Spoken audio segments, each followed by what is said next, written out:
دادگاه ناحیه اسماعیلی سامانی یک ساکن 29 ساله شهر کولاب را به 15 سال زندان محکوم کرد. جاویدان حکیموف برای جلب جوانان به جنگ در سوریه متهم دانسته میشد.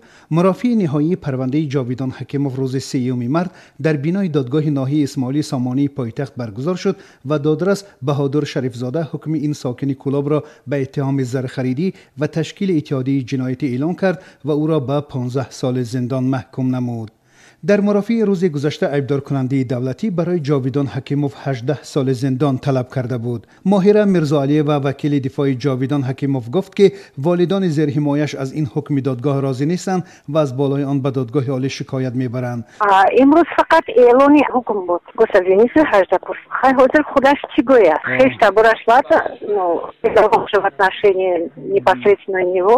Вай, اگر گوید که شکایت میکنم، شکایت میکنیم. محبت حکیموف مادر جاویدان به رادیو آزادی گفت که دادگاه گناه پسرش را اثبات کرده نتوانست و او را غیر منصفانه برای 15 سال روانه زندان نمود. جاویدان حکیموف که گمانبر در جلب جوانان به جنگ در سوریه گمانبر است، شکایت دارد که اعتراف او زیر شکنجه صورت گرفته شد و در اصل او گناهی ندارد.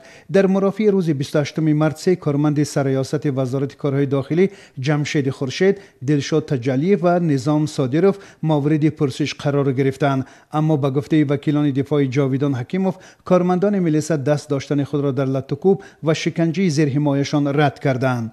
ضمناً پرونده جاویدان حکیموف تحت رقم 26564 از طرف وزارت کارهای داخلی در ماه فوریه به دادگاه اسماعیلی سامانی ارسال شد.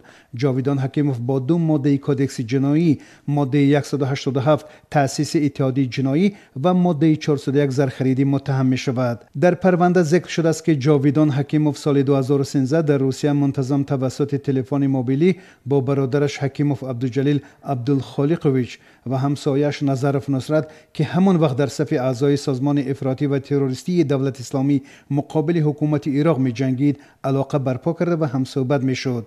هنگام صحبت او با مقصدهای دینی شناس شده آنها را قبول و جانبداری نموده و تکلیف آنها در خصوص یافتن و فرستادن شهروندان برای اشتراک در عملیات جنگی راضی شده است. حتی او چند شهروند کشور از جمله بختیار یوسفوف، عادل جان قربانوف و طالب جان شریفوف را به سوریه و عراق فرستاده است.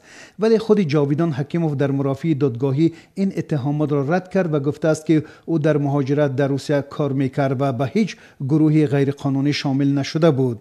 جاویدان حکیموف اوایل ماه ینوری سال جاری همراه برادرش عبدالعزیز بازداشت شد، اما پس از ثابت شدن بیگناهی دومی او را جواب دادند. عبدالعزیز حکیموف بعد این دوباره به روسیه برای مردکاری رفته است.